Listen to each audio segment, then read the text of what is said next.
Give us my chol, give us my chol, give us my chol, give a smile. Give us my chol, give us my chol, be the reason someone smiles. Give us my chol, give us my chol, give us my chol, give a smile. Give us my chol, give us my chol, be the reason someone smiles.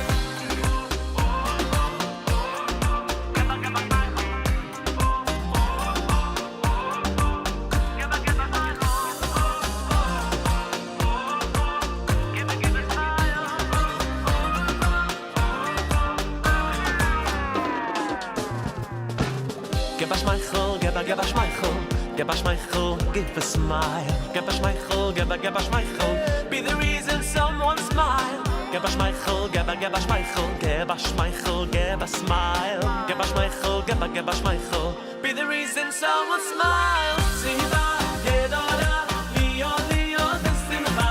Siva gedola, liot liot besimcha. Siva gedola, liot liot besimcha.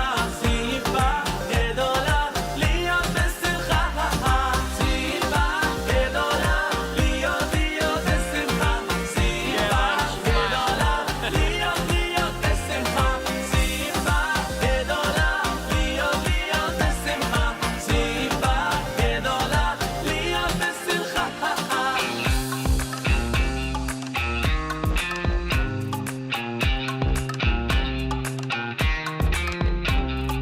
Be the reason someone smiles.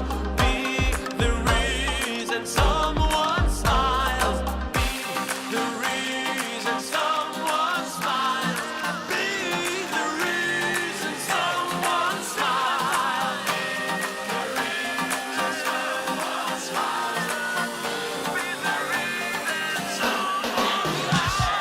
Siva gedola, liot besimcha. Siva gedola, liot liot besimcha. Siva gedola, liot liot besimcha. Siva gedola, liot besimcha.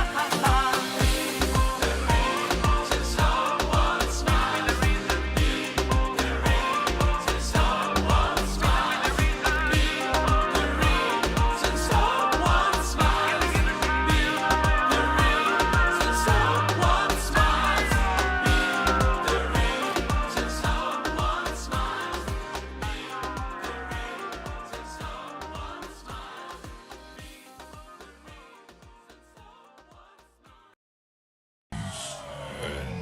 Gentlemen, may I have your attention, please?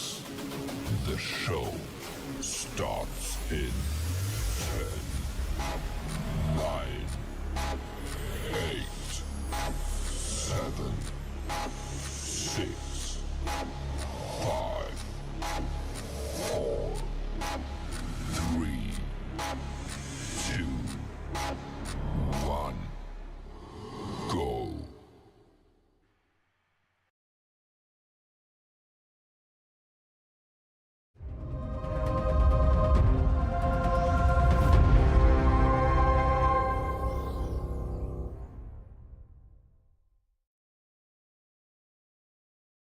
Breakfast with Elli.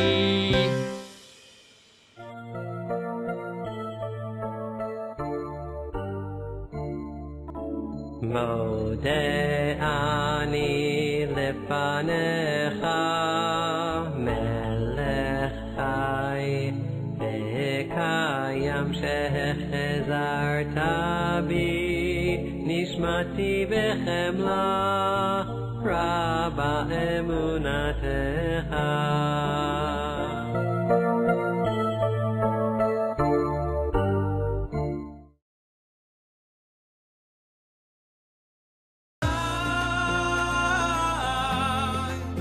אם לא נשכח תמיד להיות מיוחדים, עם ישראל חי בעליות בירידות, גם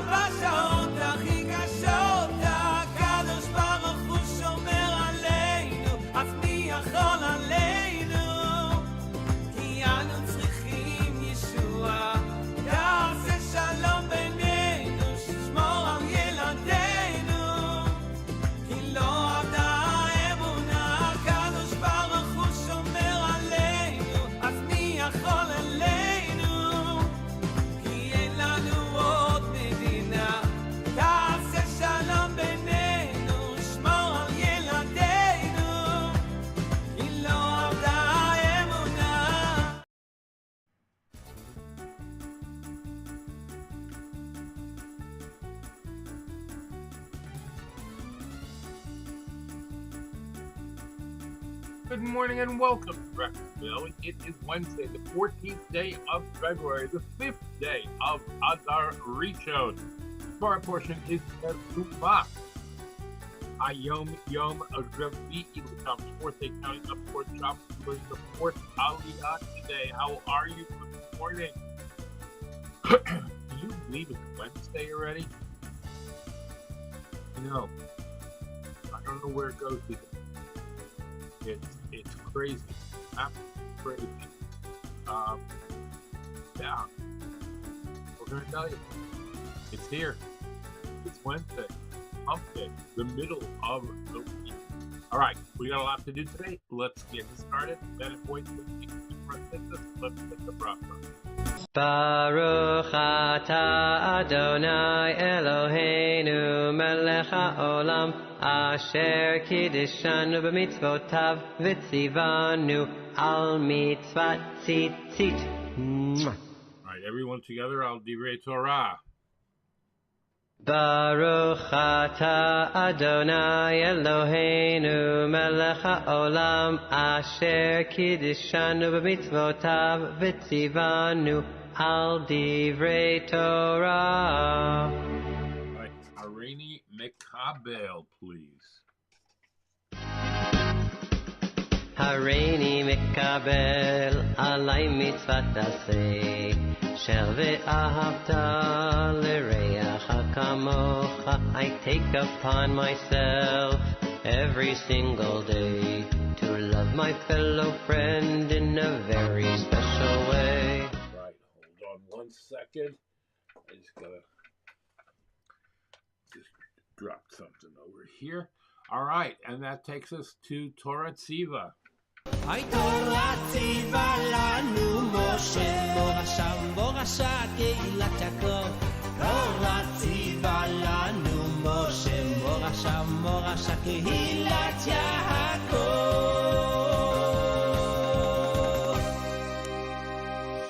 All right, and now it's time to give some tzedakah.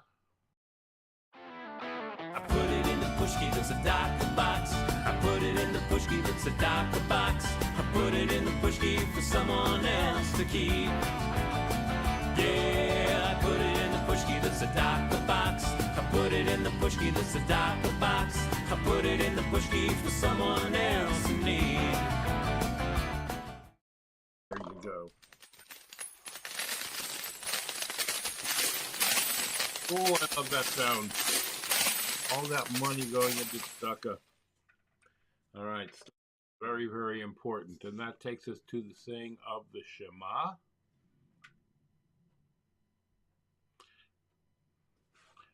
And take your right hand and put it over your eyes.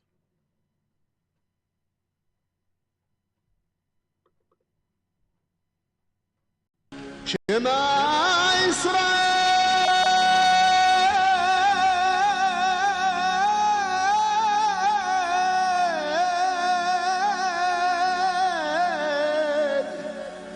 Adonai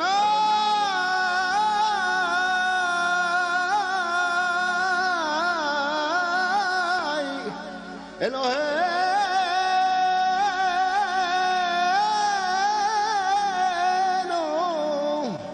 Adonai Echad.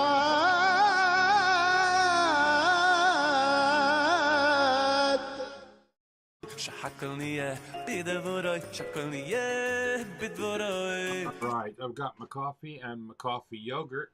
Are you ready? Let's make a bracha shahakol. Baruch atah Adonai Eloheinu melech haolam shahakol nihiyah bidvaroi.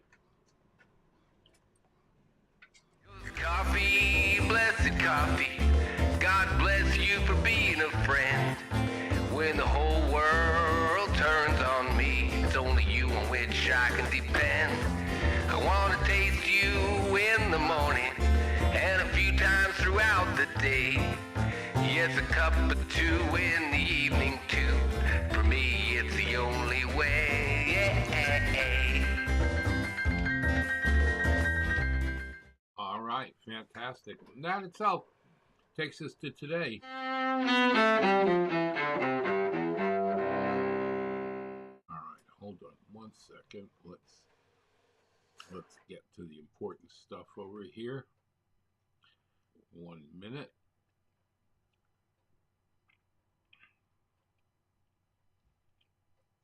There we go.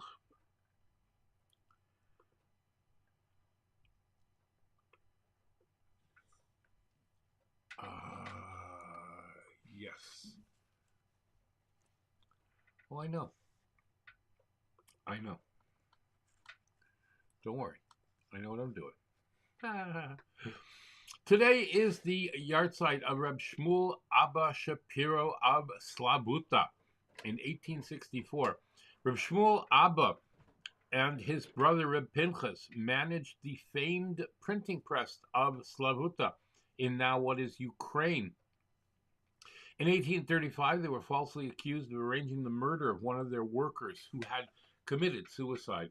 And as a result, the government ordered the closing of all Russian Jewish printing presses, save for one press in Vilna.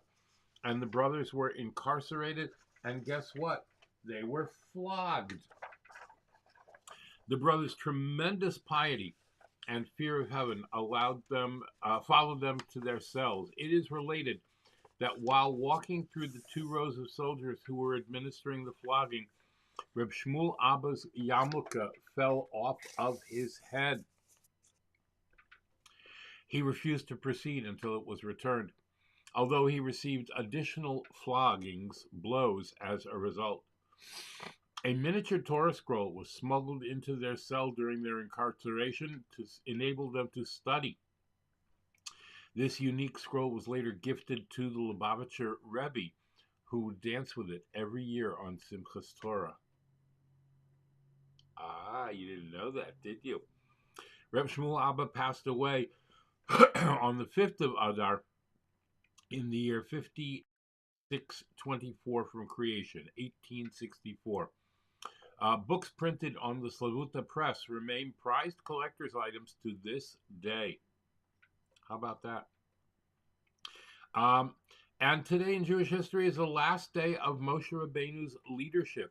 Moshe Rabbeinu passed away on the 7th day of Adar, following Hashem's instruction that Joshua should succeed him and lead the Jewish nation into Israel. Moshe transferred leadership duties to Joshua on the day he passed away, and so the 5th day of Adar was the last day of Moshe Rabbeinu's leadership. Today is the anniversary of the first massacre of Marranos in Cordova in 1473. Hashem should avenge their blood. Although the Inquisition and the auto de fe was inflicted on anyone accused of heresy, the main victims were Jews. The Inquisition accused people of backsliding or heresy for actions such as not eating pig, washing hands before prayer, or changing clothes on Saturday. The number of victims alone in Spain was estimated at almost 40,000, many of whom were burned alive. Approximately 340,000, most of them Jews, suffered at the hands of the Inquisition, although the vast majority were given lesser punishments. The last auto de fe was held in 1790. So from 1473 on, this was inflicted. Now, on this day in 1957, the 5th day of Adar Rishon, Israeli troops withdrew from the Gaza Strip and Sinai Peninsula, following the Suez Canal War of '56, in which France, Britain, and Israel teamed up to stop interference from Egypt with shipping through the Suez Canal. The canal was a crucial trade link between Europe and the regions of India, North Africa, and the Middle East. 2/3 of Europe's oil passes through the Suez Canal. In the war, Israel was able to secure Gaza and the Sinai, but fearing a larger conflict with the Soviet Union, U.S. President Eisenhower forced a ceasefire and persuaded Israel to withdraw. In response to the Suez War, the Egyptian government expelled 25,000 Egyptian Jews and confiscated their property, sent more than 1,000 Jews to prisons and detention camps. And if I may say so, you see what that got us. I know. What can I tell you? We never learn. It is true. All right. There were a couple of Jewish ads on the Super Bowl. I don't know if you saw them, so I'm going to play them for you.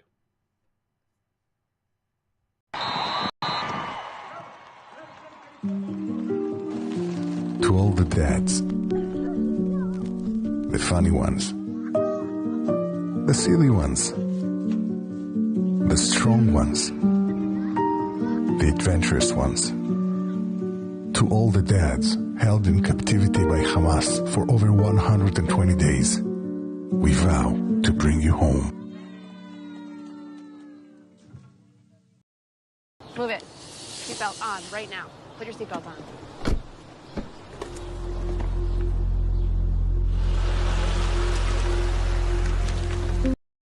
Go, Mom. We're going to be late. Hi, Mr. Tony. Mom, what's that? Nothing. Just get in the car. Let's go. Who did that? Come on. Right now. In. Get in. Right now. Let's go. Did you paint it or something? Move it. Seatbelt on right now. Put your seatbelt on.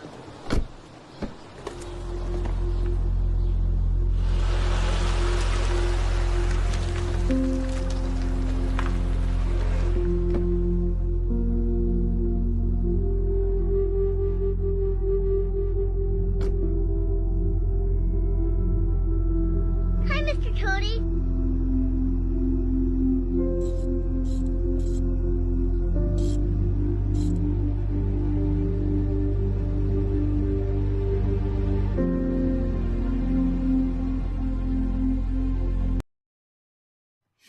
I'm not crying, you're crying.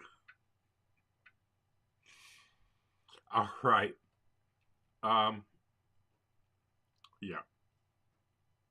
Yeah, I definitely am.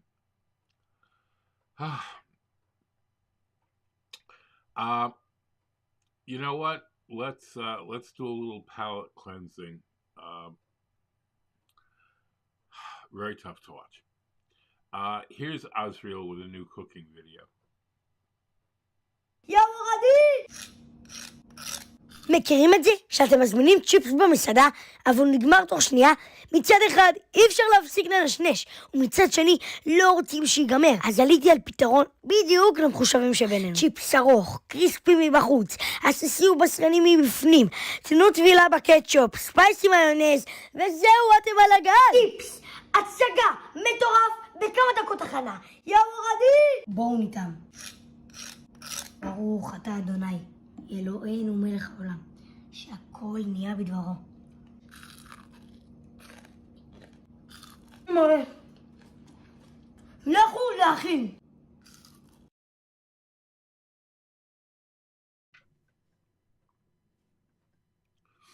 He's amazing. Absolutely amazing. Delicious chips, though. Crispy mebachutz. They're crispy on the outside, which is important when you're making chips, right? All right, hold on one second. I'm trying to move to the next screen over here. And of course, it's not letting me. HaYom Yom for today. היום הזה הוא זמן שמחתנו, שמע את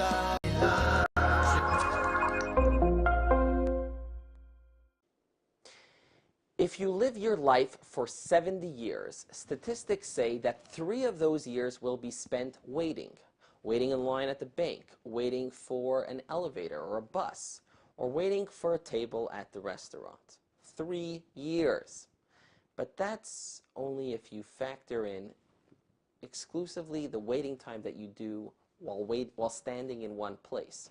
What if we were also to include the waiting that you do while you're traveling from point A to point B, waiting to get to your destination, or if you're at your destination and the goal of being where you are is, say, to close a business deal or collect a check, how much time do you spend waiting at your destination to realize your goal? From this perspective, we spend 97% of our life waiting to reach our goals and only 3% of our life realizing those goals. Today's HaYom turns this perspective on its head by pointing out that wherever your life takes you, you can always live in the moment. This is because no matter where you are or what it is that's going on around you, there is a goal that you can and must accomplish right now. Says today's HaYom, there isn't a shadow of a doubt that wherever your life brings you, there is always a particular mission, a goal that you must accomplish. The reason that you were brought to a particular place, no matter where it is because you have the divine mission of cleansing and purifying that small little corner of the world in which you find yourself. How do you do that? How do you bring cleanliness and purity to the place of the world that you are in? You do this by reciting the words of Torah and Tefillah, words of Torah and words of prayer. Every single Jew is an agent of God on a mission. Hashem's big plan leads each of us to the particular place that we need to be. No Jew is free from this holy task. It is on our shoulders constantly. Good luck with your mission. Your mission, should you decide to accept it, right? From the IMF. All right, 60 days of Simcha.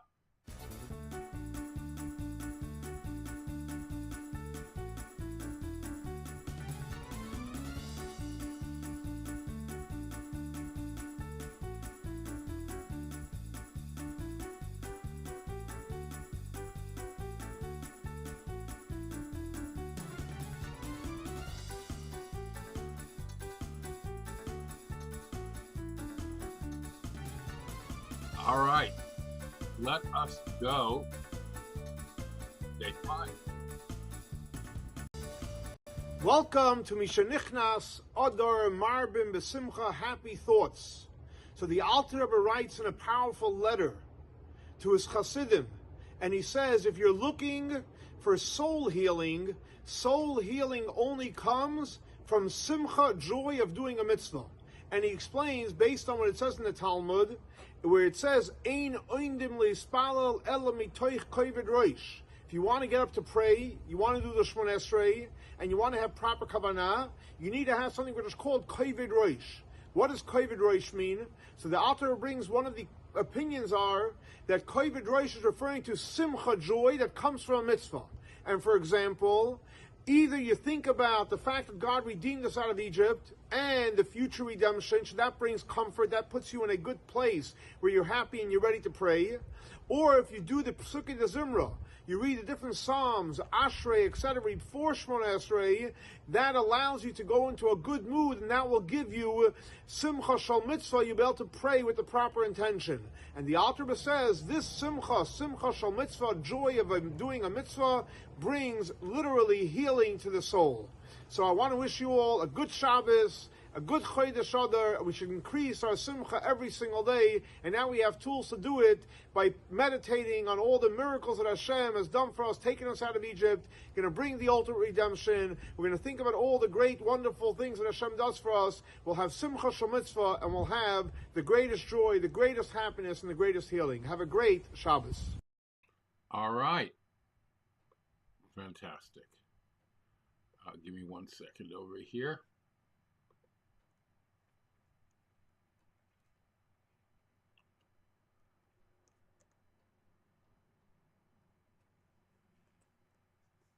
All right. And now, Rabbi Raps, 1 day behind. Sorry. You should be ashamed of yourself, said the Jewish mother to the camp director. By the way, this is part of my Jewish joke series, so stick around. The director said, what's wrong? She said, I sent my kid to camp with a beautiful fluffy white towel, and he came home, no towel. Someone stole it from him in your camp, and you did nothing. What are you teaching the kids? That stealing is okay? And the director says, ma'am, please calm down. I'm sure it could be found. It was probably misplaced. Tell me, does it have any kind of marking or anything on it so we can know which towel belongs to your son? And she says, yes. It says Hilton on it. This is joke number 4 in 60 jokes for the 60 days of the months of Hadar. Like, follow, and save for joke number 5 tomorrow. That was funny. That was very funny. All right. And that takes us to a word from our sponsors. Are you ready? And now, a word from our sponsors. PestProRidall.com. PestProRidall.com. Trusted by the best to keep away the pests. We are offering COVID-19 disinfection services. Mention this ad and get 1 month free service. Visit us at PestProRidall.com. Tarzane Group. Micro, miniature, and small orchids. Go to tarzanegroup.com or call Tomas at 305-440-0565. That's 305-440-0565. And order today. Visit Tomas and Yair at tarzanegroup.com. Micro, miniature, and small orchids. Beautiful in your home. Go to the website and read Tomas's orchid blog. And by Dina D Design. DinaDDesign@gmail.com. Fine artwork, custom made to your specifications. Logos, wall hangings, Judaica. And you can even have something for your child's room. Dina D Designs. Go to her Facebook or Instagram or call or text. Thank you very much to our sponsors. If you'd like to become a sponsor, please go right up here to where it says patreon.com/theactorsrabbi, and you can contribute even only $1 a month if you'd like, but that'll help us bring this broadcast to you on a daily basis and cover our expenses. Be sure to thank your sponsors when shopping and mention Breakfast with Elli when you're shopping there. There might be discounts. Thanks for watching. Torah, Torah, Torah, Torah, Torah, Torah, Torah, Tziva lanu Moshe. Torah, Torah, Torah, Torah, Torah, Torah, Torah, Tziva lanu Moshe. All right. Patreon.com/theactorsrabbi or breakfastwithelli.live/new-computer, which will help us to achieve our goal of getting a brand new Mac, so we don't have to worry about all these interruptions and everything that we've been having. It's been a little bit difficult, so if you'd like to help out, breakfastwithelli.live/new-computer. All right. In Parshas Terumah, the Jewish people's contribution to the return of Hashem's presence on earth takes place on a physical, concrete level in the construction of the Mishkan, the tabernacle. The Asuli Mikdash v'shachanti b'soichem. They shall make me a sanctuary so I may dwell in their midst. In other words, inside every single person. The presence of the Mishkan cemented divine consciousness into the life of the people, both as a nation and as individuals. The word Terumah means donation, literally a portion set aside, or a portion terum, lifted out of one's possessions. The Parsha opens with Hashem's command to the people to donate materials for the construction of the Mishkan, each according to their generosity. A donation is, in a way, a paradox. By giving away something, we say tacitly, at least, that this is part of our wealth, which is better spent on a charitable cause than on our own affairs. We are, in effect, admitting that we are less worthy of our wealth than the individual or the cause to which we are contributing. On the other hand, this way of thinking can't be followed to its logical but one-sided conclusion, for then we would give away everything. By giving away only a portion of our wealth, we are at the same time acknowledging by our own right our wealth, and we are acknowledging our own right to our wealth and asserting our own right to exist. But back to the first hand, The fact that we have given some of our wealth away implies that our private life is not the end-all, be-all of existence. The result then is, even while retaining our sense of self, our donating makes the rest of our non-donated life subordinate to the higher cause.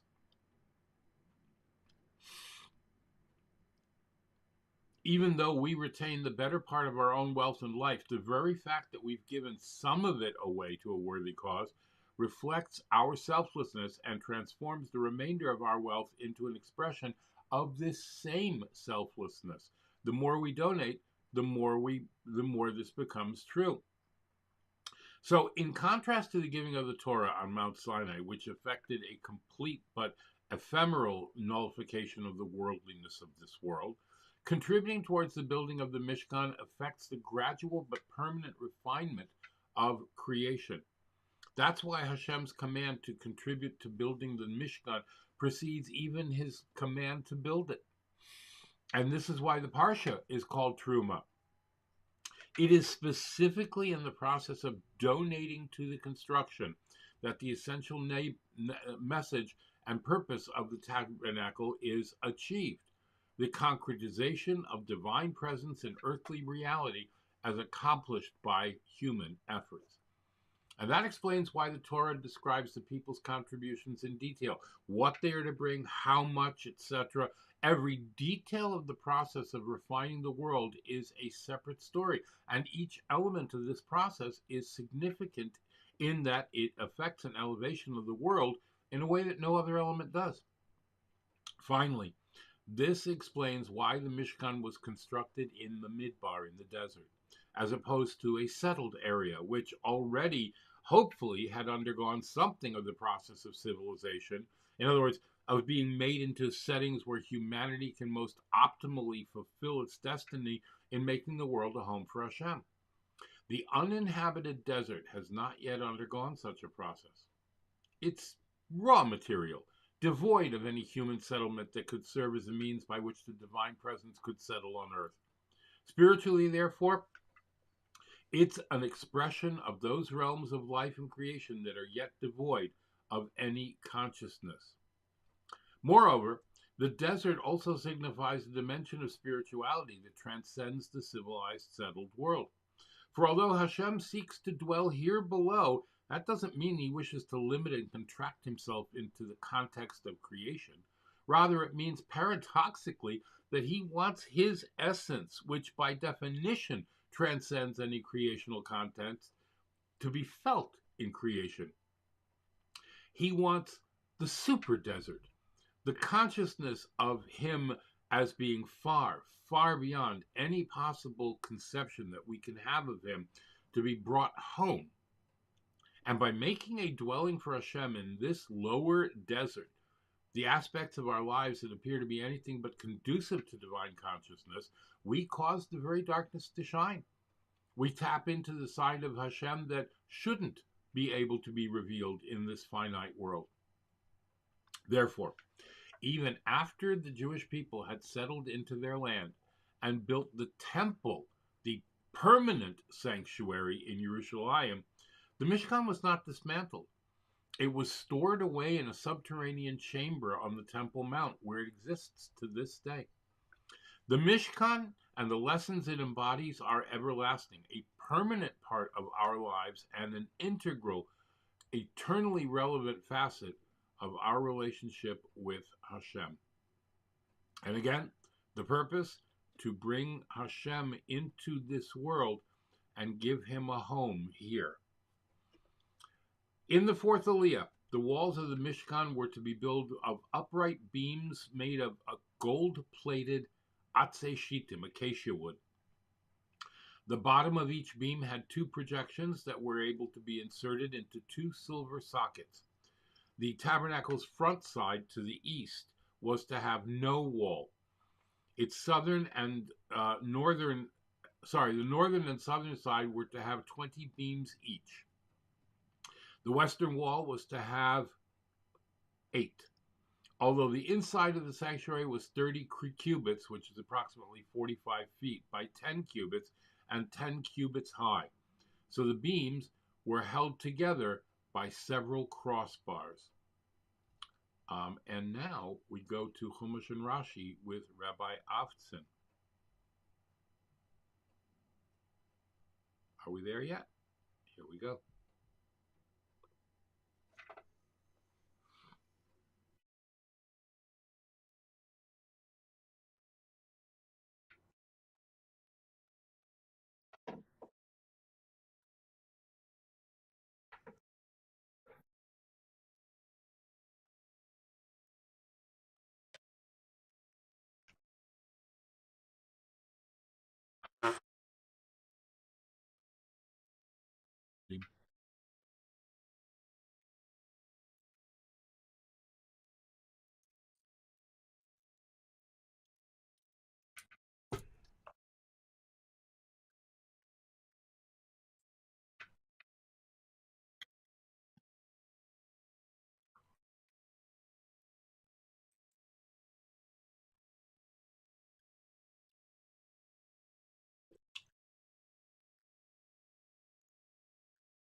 All right.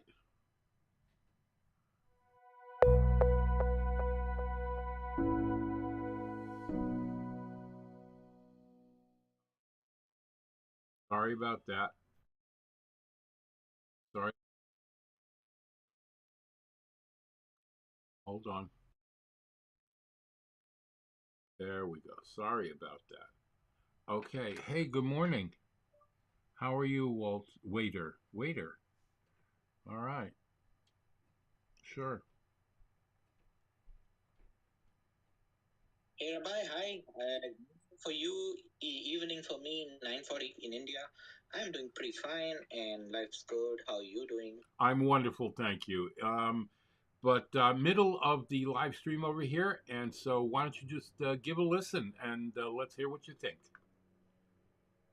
Pasha points for Terumah Wednesday. Look, I don't know acacia wood from a woodchuck, but its biblical name, Atze Shitim, that we know, the term comes from shtus, or ridiculousness. Like, how ridiculous does it seem to think that we can make this world, with all its selfish tendencies, into a place welcoming of holiness? That's ridiculous. Yet, we can do it by being ridiculous. With irrational commitment and wild-eyed optimism, we will show how much wood this woodchuck can chuck, because despite the critics, this woodchuck can chuck wood and make the world a godly place. All right, fantastic.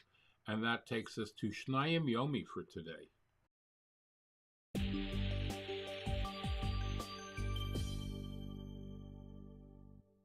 Terumah, Revi'i. Actually, we're going to just finish up one of the inyanim that's in Shlishi that kind of bleeds a little bit over into Revi'i, which is the inyan of the menorah. The menorah was one of the kalim. The candelabra was one of the kalim that was in the Mishkan, in the Beis Hamikdash as well. And it was a very unique keli. That menorah had to be lit every day. We know that Aaron HaKohen had that job during the time in the Midbar when the Jews were in the desert. And the Chazal tell us, Lahagid shvocha shel Aaron shalishina. One of the great things about Aaron HaKohen was that he lit the menorah every single day with the same hislavos, with the same hischachos, with the same newness and excitement that he lit the menorah on the first day he lit it. And that's, again, part of the issue that we're talking about here, as we mentioned in with the other kalim. The menorah usually represents Torah, kiner mitzvah v'Torah or. And what's interesting about the menorah is that even though there's a lot of detail given in the parsha about how the menorah had to look, how many arms it had, how many flowers and knobs and different forms had on each of the arms, and how it was set up, and how there is really no halachas of the menorah that are what we call ma'akev. Usually with the other kalim there are dimensions that are given, and if the dimensions are not properly constructed, if it's not constructed those proper dimensions, the keli is puzzle. You can't use that keli. That keli is not usable in the Mishkan. You're not yaitz of the mitzvahs that you have to do with that utensil. The menorah doesn't tell us that there's nothing in the menorah that tells us the height and the width and no specific rules. As a matter of fact, if you had a menorah that didn't have the flowers and the knobs and all the different things, and you lit it, you're yaitza. As a matter of fact, if you had a menorah with no arms, you're yaitza. The mitzvah you're yaitza without all of the details that we would think normally you have to have. And Rav Shimshon Pincus points out that there is a lesson in that, because there's only one thing that's ma'akev in the menorah. There's only one thing that if the menorah doesn't do, it's no good, and that's that it should give light. The menorah must be meir. The menorah lights up the entire room. Ner le'echad, ner le'meya. When you light a light in a room, it's the same light goes for one person as it goes for 100 people. The same light will help one person or help 100 people. It doesn't really matter how many people are in the room. They don't use up the light. The light is there for everybody. And that's the way the Torah is. The Torah is the same way. Kiner mitzvah v'Torah or. The Torah is the same way. But this also teaches us another important lesson, and that has to do with the fact that if there are no specific dinim that are ma'akev, the concept that we can relate it to is one that we're very familiar with. Echad hamarba ve'echad hamamid bilbad she'echaven li b'la shamayim. It doesn't matter if one does more or if one does less. It doesn't matter if one finishes the whole shas or learns one blot, as long as they do what they can do. And when they do it, they have to do it for the right reasons, for HaKadosh Baruch Hu. They don't do it for their own personal gratification. So the menorah, it doesn't really matter, if it's big, if it's small, if it's got arms, if it's got kafterim and prochim and all the different things that it needs, as long as it gives light. And if a person does mitzvahs, as long as they do what they have to do, as long as they do what they can do, and that means they give light, that's the aside that HaKadosh Baruch Hu wants to see. Rahman Ali Baboy, HaKadosh Baruch Hu wants to see the heart in everything that you do. It's interesting that the menorah had to be made miksha achas. It had to be made out of a single unit. It wasn't something that was put together as other parts of the Mishkan were put together by different parts. There were different things that were connected and screwed into each other and built, like the shulchan was made of parts. And the shulchan was taken apart and put back together when it had to go into a mikveh. You couldn't put the whole shulchan in at one time. The menorah was one piece. It had to be one solid piece. And it was a problem. It was a big problem for Moshe Rabbeinu, because Moshe Rabbeinu couldn't fathom how to do this. And HaKadosh Baruch Hu showed him, and he still couldn't do it. And then HaKadosh Baruch Hu showed him menorah shel eish, until Moshe Rabbeinu was able to figure out how to do it. So Moshe Rabbeinu himself, who was the greatest of all the Nevi'im and had a brilliant personality, there was a situation when it had to be miksha achas, it had to be one piece, and miksha meant it was kosher. It was difficult. It was difficult for him to do. Some things are difficult. Some things we have to persevere. But the goal here is that you have to persevere. You can't rely on your zichus avos when it comes to Torah. You have to rely on your perseverance, on your miksha, on your plowing through. Chazal tell us that there are three things that are niknas b'yisurim. There are three things that are that we get through Yisurim, which means not necessarily pain and suffering, but it means through effort. It's difficult. And one of them is Torah. Torah is niknas b'Yisurim. You can attain Torah, but you have to do it with effort. It has to be miksha. It has to be hard, and you have to persevere through. And then it becomes your Torah and your zechus. So we see from this two real important lessons from the menorah. Number one, echad amarba v'echad amamid. Do as much as you can. And that we see from the fact that the menorah didn't have specific dinim that are ma'akev. And at the same time, the menorah had to be miksha achas. It had to be one piece. And that one piece means that it's kosher. It's hard. It was hard to do. And learning sometimes is hard to do. But if we persevere, that's what HaKadosh Baruch Hu wants us to do, so that we can be kind, that we can have a peace in the Torah, that we get through that hard work.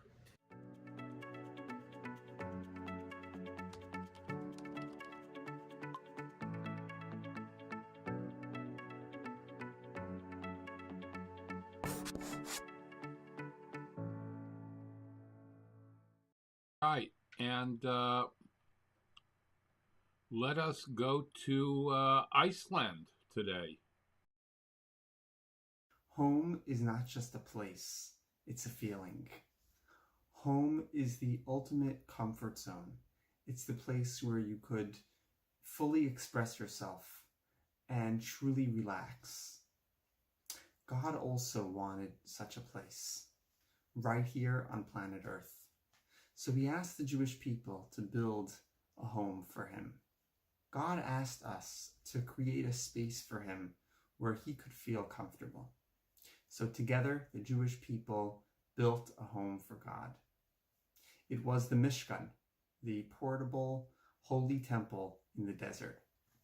Our sages tell us that the holy temple is not just a place that we all participate in building, but in fact, it is also a place within ourselves.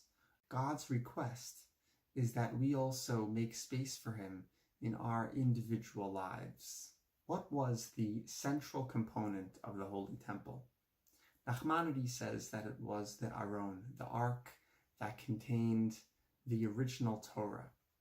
This was a symbol, the ark was a symbol that God's presence is resting amongst the Jewish people. Maimonides says that the central component of the Holy Temple was the altar where the offerings are brought. So we have the Torah and the offerings. In Judaism, these two themes are equally important. There is nothing as spiritual as Torah study. It connects our minds with God's wisdom. And then there are the offerings. This represents all of the mitzvahs that involve physical objects. Doing mitzvahs and good deeds allows godliness to shine through the physical objects. It makes them holy and fills them with meaning. It reveals how, in fact, the entire world is a home for God. How beautiful is that? All right, let us now do our 2-minute rabbi, and then we'll move on.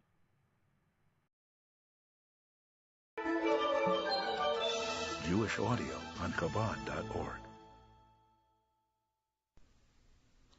With the Mishpatim, the laws dealing with contracts and human activity that we discussed in last week's reading, we turned ordinary acts into holy acts. In this week's parsha, in the parsha that follows, the parsha of Terumah, we talk more about making objects into holy objects, more than just the acts becoming holy. The business deal between two people, buyer and seller, supplier and purchaser, being a holy act. The parsha of Terumah, the uplifting, is how we turn the physical objects themselves into that which is holy. And the two are not the same.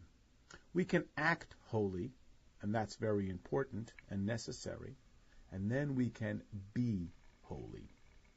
When God says that he wishes to enrich, to transform, lezakos, to purify the Jewish people, he means that we should no longer just be who we are with some holiness about us, with a lot of holiness about us. He means that we should be transformed. If I take a physical object and I throw it in the air, it has not been transformed to something that flies. It's still an object drawn by gravity that I have acted upon. But when we take something and we dedicate it to the Beis HaMikdash, when we dedicate ourselves to the Beis HaMikdash, we are not just ourselves with some mitzvahs. We have actually been transformed. This is part of the message of the Parsha of Terumah, of uplifting. Not just enriching or adding, transforming, genuine change. And we will change the world to not be a place that has just a lot of godliness, but a place that is inherently godly. Well, how about that? Taking us to Tehillim.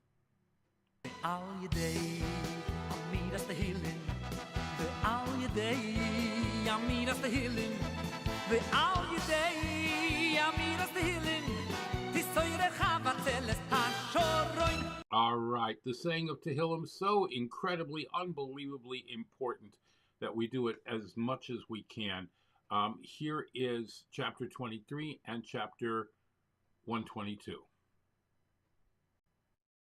אמר לדוד, אדוני רואי, לא אחסר, בינוס תשע, ירביצני, על מי מנוחוס ינהלני, נפשי שובב, ינחני ומעגלי צדק, למען שמו, גם כי לך בגץ על מובס, לא ירא, כי אתה עמדי, שבטך ומשענתך, המה ינחמוני, תערוך לפני שולחן נגד צורריי, תשענת ושמן ראשי, כוסי רוויה, אך טוב וחסד ירדפוני, כל ימי חיי ושבתי בביס אדוני לאורך ימים.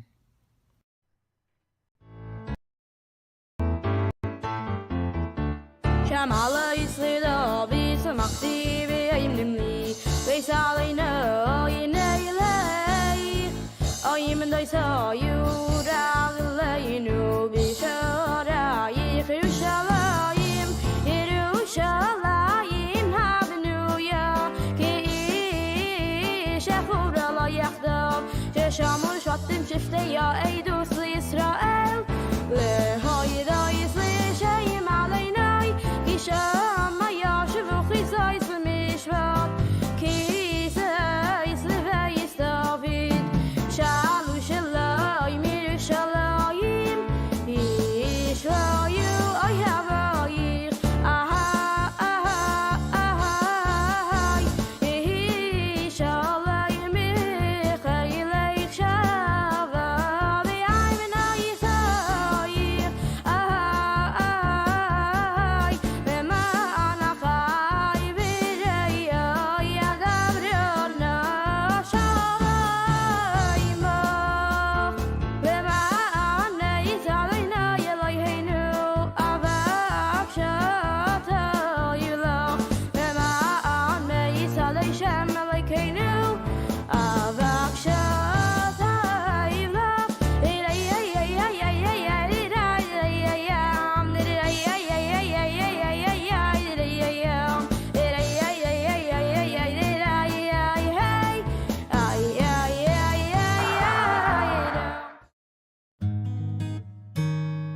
Tanya for today. Adar. Tanya thoughts for the 5th of Adar. All medication is poison. That's why if a healthy person takes it, they'll get sick. Why do we give somebody medication? The strategy is to cautiously use these dangerous meds to thwart the sickness while preserving the healthy body. Atzvus, disappointment in oneself, a kind of I give upness, a sadness, is poison. Yet, for someone who's stuck with a clogged heart, timtum halev, it can be helpful when used judiciously to get him back on track to spiritual health. Use under supervision and cautiously, atzvus can really be helpful. Let's talk Tanya for the 5th day of the first Adar. Yesterday we spoke about the value of our internal struggles. We shouldn't be ashamed of who we are and the fact that we have to struggle. And today, the Alter Rebbe continues on this topic. The Alter Rebbe points to an interesting verse in the Torah where we have Yitzchak calls in his son Esav, and he tells him, I want to bless you, but first, Aseli matamim kasher hafti. I want you to prepare for me delicacies as I like them. On this, the Zohar tells us that although the statement happened and it was a certain person talking to another person, it was Yitzchak talking to Esav, but we know that Torah can be understood on multiple levels. In fact, this is a statement which God is speaking at all times to his child, which is us, the Jewish people. And God asks us, Aseli matamim, I want you to make for me delicacies. And the key over here is delicacies in the plural. Not a delicacy, but delicacies. And why is that? Let's talk about, when we're talking about delicacies in terms of food, there are two different, you might want to say, genres or type of delicacies. There are sweet foods, the cake, the ice cream. And then there is the savory foods, the lasagna, the pizza, the pastrami sandwich. And they are both very different, they're distinct, but both of them bring a person pleasure. And God also, he turns to us and says, I want you, collectively, the Jewish people, to make for me delicacies because there are two types of things that I enjoy. I enjoy the service of the tzaddik, of the perfect person, the person who is all sweet and sugar and honey and has no negativity inside and no temptations and no character flaws, and their service for God is just suffused with love and beauty and holiness. That's one type of delicacy. But there's another type of delicacy, the savory kind. That is the service of God that is spiced with salt and with pepper. That is the service of God that is spiced with all the character flaws that we have. That is the service of God of the struggler, of the Beinoni. And that God also finds very, very delicious. What we have from this, we understand, many of us, the reason why we are ashamed and the reason why we're upset is because, wow, look at that person, that tzaddik, that person's perfect. Why can't I be perfect? Because I am perfect only in thought, speech, and action. The tzaddik is also perfect on the inside. Their emotions are perfect. Their intellect is perfect. So I am half of a tzaddik. I only have accomplished and succeeded in getting halfway. I'm only in control of my thought, speech, and action. But what Tanya is telling us is no. The struggler is not a half of a tzaddik. It's a completely different path. The tzaddik gives God one type of pleasure. The Beinoni, the struggler, gives God another type of pleasure. And it's not about being half the tzaddik. It's a different service entirely.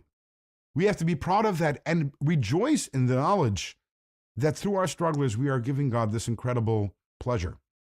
To put it in somewhat different words, if you are struggling with a certain mitzvah, let's say it's difficult for you to do a certain mitzvah and you struggle, and at the end you do it, or you struggle with a certain sin, you want to do it, but at the end you don't do it. So most of us tend to look at it and say, well, the main thing is that I did the mitzvah. Okay, let's say I struggle in giving charity, or I struggle honoring my parents. So, okay, I ended up giving the charity. I ended up honoring my parents. That's all that matters. That's the gift that I gave to God.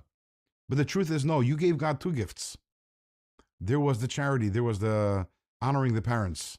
But the struggle, the suppressing the animal soul is also a gift to God. And I'm not even sure which one is the greater gift that we give to God. When we understand this, we can realize that our struggles are not an obstacle in our service to God. They are our service of God. In tomorrow's Tanya, we're going to find out that our struggle is so valuable and so precious that even when we are not feeling a struggle, we actually proactively bring on the struggle onto ourselves. How is that? Well, let's talk some Tanya tomorrow.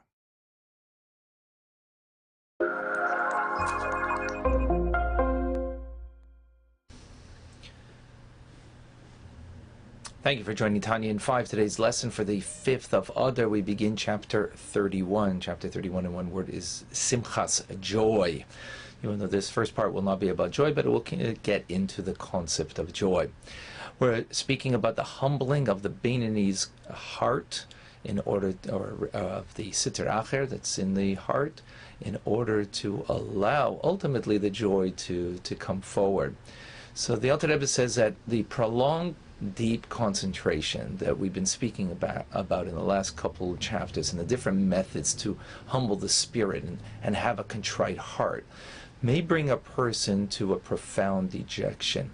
The Alter Rebbe says, don't worry, that although sadness does stem from the klipas noiga, right, not from holiness, as opposed to joy that comes from holiness, and joy is the only way that you can have the divine presence in your life, and as it says that strength and gladness are in his place, yet it's important that we have that sadness before. Why? Because when the sadness, and when we deal with that sadness at the appropriate time, when we're already dealing with mundane things that are bothering us, and now we take that sadness and transform it into our spiritual plight, our spiritual state of being, then we're taking the good of noiga, the good of the klipa of this shell that has some goodness in it, and we're using it in its appropriate way. And the Alter Rebbe explains that this is the way that it needs to be done. You might think, well, why not deal with your things that you need to fix with joy? Why not? Why are you using it with this sadness? So the Alter Rebbe explains, because when you, based on the teachings of the sages, that the axe that fells the tree is the wood that's taken from the tree. In other words, you have to knock something down with that thing of that thing. So how do you knock down the negativity from within the individual? It has to be with that with a negative force. And what is that negative force of sadness? And what's important is to remember that, as we learned at the beginning of all this, is that there's a profit that comes after this sadness, and that is the greater joy. Of course, after you've fixed and dealt with the things in your life, that brings you to a greater joy, because you've now mended whatever needs to be mended. Now the Alter Rebbe continues that in truth, however, when we speak about a contrite heart over here, we're not speaking about sadness, not the Hebrew term of atzvus, which means sadness. It's actually a different term. It is merirus, which means bitterness. Bitterness doesn't mean here, God forbid, bitterness in another individual, but we're speaking about to oneself. That we're talking here about bitterness, and what is the distinction between sadness and bitterness? It's very simple. The Alter Rebbe says that sadness is being weighted down. It's a heaviness. It's the opposite of being full of life, where bitterness is full of life. It's full of life. And why is that bitterness necessary? Again, when it's focused on yourself and trying to fix the things in your life that you need to fix, because when you take that bitterness, you're now taking the not sadness, but the bitterness, you're taking that root source of the negativity that you have within you, and you're bearing upon it its source. What is the source of all negativity? Is from gvura, is from severity. So when you bear upon it its source, then you can negate and destroy that negativity. And as a result of destroying the negativity, bearing its source upon it, right, the bitterness that one has towards oneself, then what you're able to do is to take the stern judgments that there are upon an individual and sweeten them. Why? Because in their source, these are actually two holy attributes. We have chesed, kindness, and we have gvura, severity, which the bitterness comes from. So now when we bear its source upon it, so now there can come sweetness out of the severity. And therefore it's necessary for the individual to deal with it in such a manner. Now, when do you do this? Only at a time that's fitting, when the majority of people are already troubled with their mundane worries. And when you do that and you set aside the proper time, you become a true master of your accounts.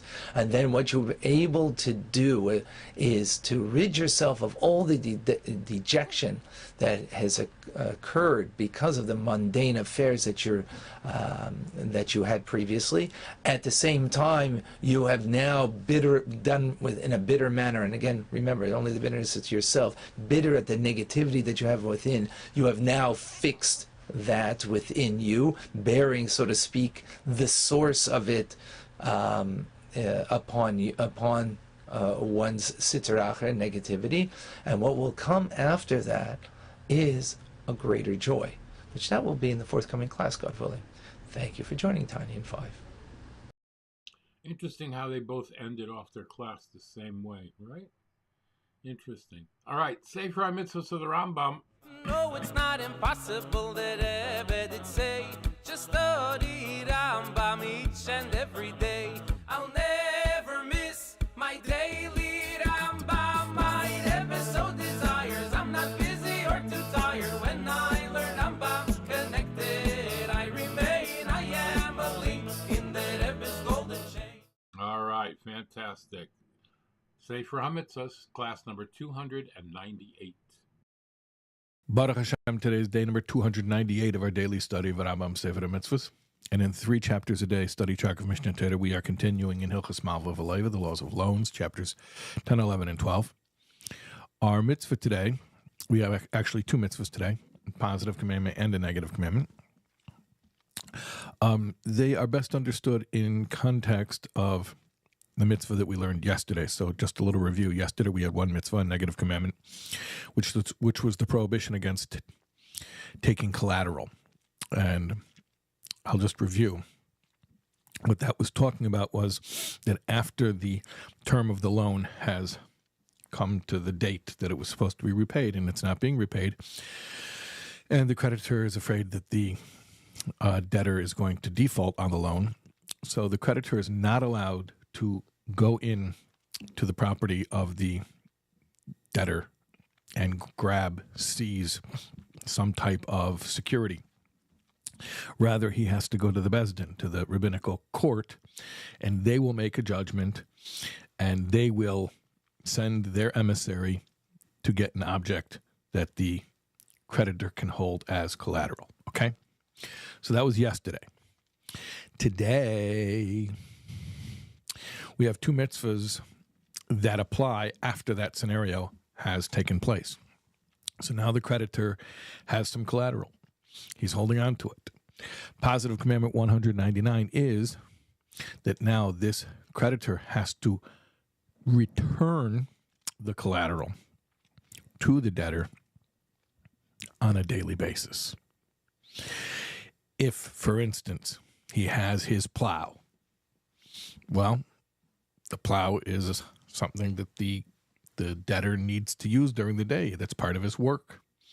So the creditor comes every morning, and he can't make the debtor come to him to get it. No, the creditor has to go every morning to the debtor and bring him back his plow. And then at the end of the day, he comes and takes back the plow and holds on to it at night when the debtor doesn't need it. Or let's say he has his blanket. Well, the blanket is what he sleeps with. He doesn't need that in the daytime. He needs that at night. So then it's the exact reverse. Every night, the creditor comes and brings back the blanket. And then every morning he comes and takes it back for himself. And if you're going to say, well, that sounds like more trouble than it's worth, the answer is perhaps you're right. But it doesn't have to make sense. Ultimately, mitzvahs, even the social justice mitzvahs that govern business and interpersonal relationships, they're mitzvahs, and mitzvahs are the will of God, and the will of God is beyond human intellect. So it is what it is. Is it troublesome to return the collateral every day? Yeah, it is, but that's the mitzvah. Okay, negative commandment 240 is the corollary prohibition.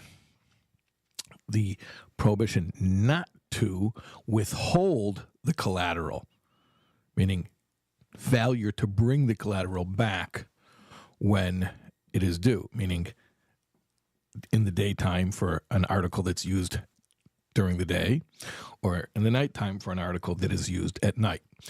And of course, that negative has a remedial positive commandment, meaning a positive action that can be done to correct the negative commandment, which is the aforementioned positive commandment 199. Okay, those are our mitzvahs for today. We will see you tomorrow for more, God willing.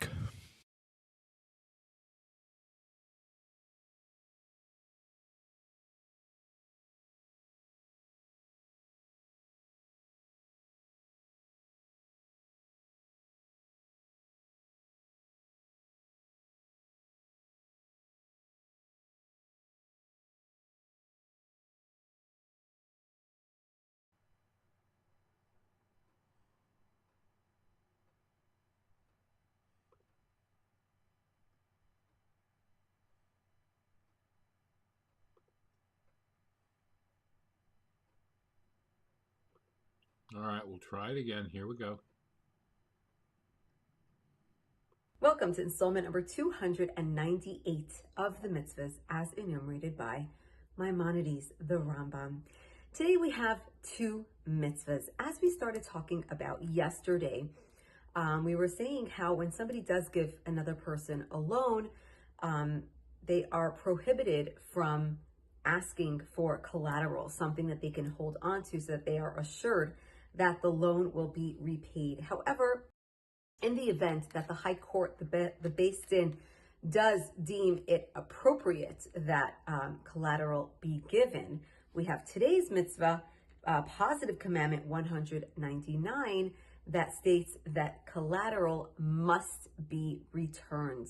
That a person who does end up taking something collaterally must return it. And in addition, there's negative commandment 240, which prohibits the person who took the collateral from withholding it when the person needs it. So if, let's say, somebody has a day job that they need a certain tool, they need their lawnmower, they need their certain kind of scissors, or they need whatever it is, then the person can, in theory, can take it collaterally if it was deemed by the High Court, because as we said yesterday, it is discouraged. However, if the person needs it for his work during the daytime, then they must return it when the person needs it.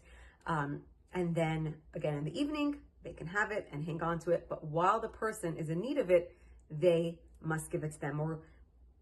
Or alternatively, if let's say it's the person's bed sheets that they need when they're sleeping, they need it in the nighttime, then they must give it to them during the nighttime. They can hold on to it during the daytime, but in the nighttime when the person needs their linen, you must give it to them for the time that they are going to need it. And of course, this sounds so counterintuitive. Why would, if I'm taking it collateral because I want to make sure that my loan is being repaid, then why am I giving it back to you, right? And it doesn't actually seem to make any sense over here. And in this, the Rebbe really explains how, as we've discussed in the past, there are three different types of mitzvahs. There's the kind of mitzvah that we understand logically. There's the kind of mitzvah that we completely do not understand. It is simply because God commanded us to do it. And then there's the third kind, which bear testimony to different landmark events that happened in our history. So focusing on the first two, you would think when it comes to logical mitzvahs that's maybe on a different plane than the illogical mitzvahs. But really, the Rebbe explains to us that the logical ones and the illogical ones, or maybe I should say just the ones we don't understand, really come from the exact same place. It's just that the ones that we understand were brought down in such a way that they make logical sense to us, while the ones that we cannot comprehend, we do simply because God commanded us. But as we've said in the past, really, we are to do every mitzvah in the same way, even if it's a mitzvah, a mitzvah, don't steal, don't kill, which makes so much sense to us.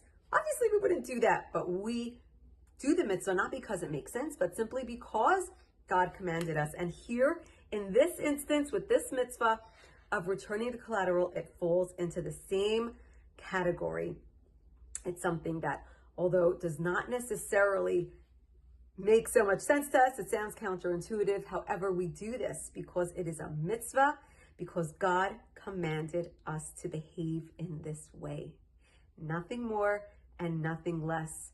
And how fortunate we are that we have been given all these opportunities to connect with God in ways that are so meaningful and at times really so easy for us. Sometimes not so easy, but we do all the mitzvahs in the same way nonetheless. Have a wonderful day.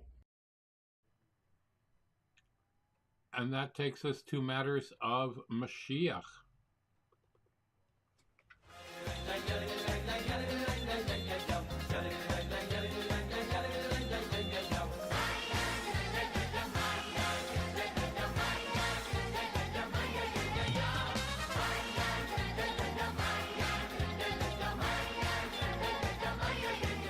Each of us is endowed with spiritual treasures, a godly sense of purpose, morality, creativity,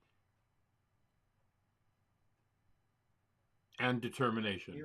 While our spiritual riches are gifts from above, Hashem demands that each of us work to develop and express these talents so that when we do, we transform our spiritual riches into physical blessings of success and abundance. Mashiach will fuse the spiritual and physical. In preparation for this time, we must fully develop our God-given talents to the point that they bring blessings and physical riches in great abundance. We must then use our material wealth to beautify our observance of Torah and mitzvos. Can't ask for anything more. Here's Shmuel Tzvi. The way we get excited, the way we can get excited about Hashem and get really desire Hashem, and that will be our desire in life instead of physical matters, is two ways. Is one, it's the effort of the body to let go of its desires for physicality, to let go of its physical desires for this world. And two, it's to get the neshama excited about Hashem, that the neshama will make the body become excited about Hashem. So it's two levels, letting go of our desire for things other than Hashem, and two, getting ourselves to become excited about Hashem and Torah and mitzvahs. And one of the ways is to stop letting ourselves get too excited about Gashmias, physicality, and then automatically our body will become more excited about Hashem. There you have it. All right. We're going to skip our PSAs today. Short on time. Might go to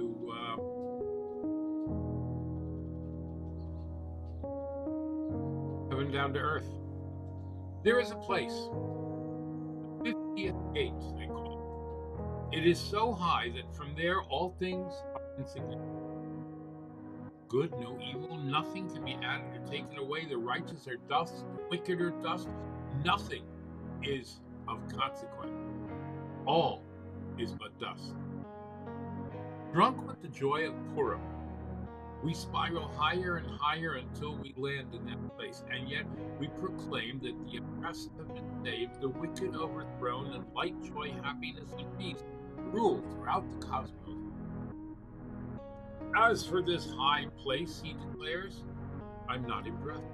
It too was created for the purpose of our joy here below.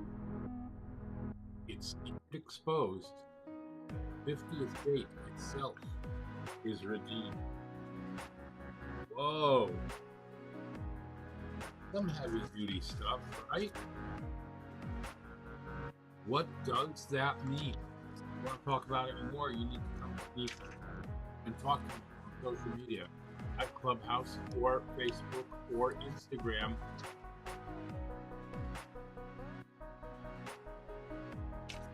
Or LinkedIn or Telegram or Twitter or WhatsApp or at theactorsrabbi.com where you can sign.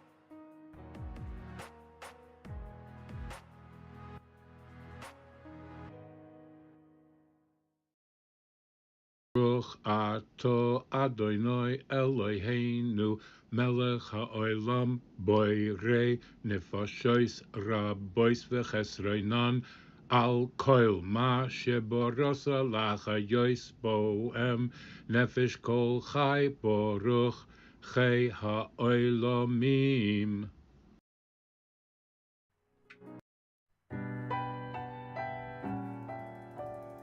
How do I? Thank you to my Patreon. Jasper Riddle, Tarzan Orchids, Dina D Design, Bracha Beer, Avi G, you guys are amazing, absolutely amazing. We've got Arla Summit with Lechtech Acharav. Lechtech Acharai. You'll see it. It's great. Very, very good. All right. It is Wednesday. It is hump day. It is the middle of the week. It is the day that we start thinking about getting everything done for Shabbat. Go out and do something good and something nice for someone today. In the words of Rabbi Isaac Kalmer, have affection for a fellow. Hashem will have affection for you. Do a kindness for a fellow. Hashem will do a kindness for you. Draw a fellow close. Hashem will draw you close to him. Please go out and make it a great and glorious day. Be the reason someone smiles. And what can I tell you? I love you all. See you tomorrow, God willing. Bye-bye. Hashem will draw you close.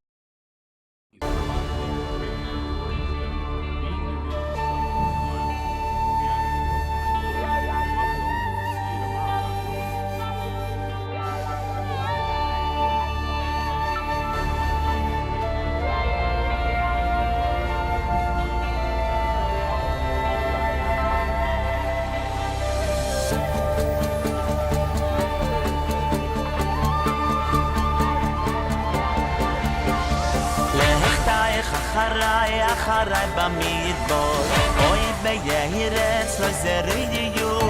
ואחרייך אחריי במדבר, אוי בירץ לא זרידיו.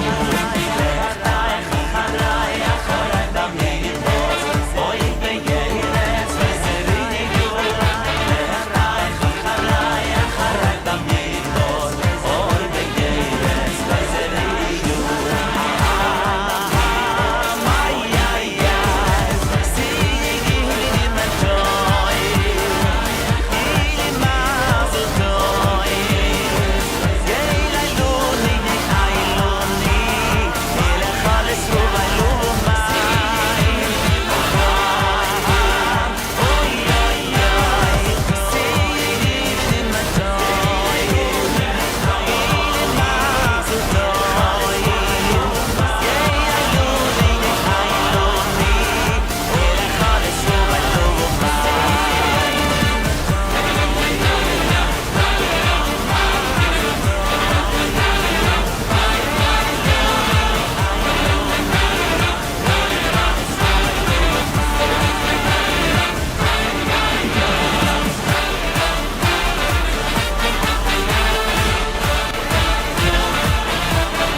prayed for so long, so Abba, please bring them home.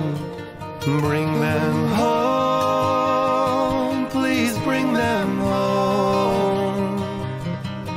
We've been praying for so long, so Abba, please bring them home. We're coming home. We're almost home.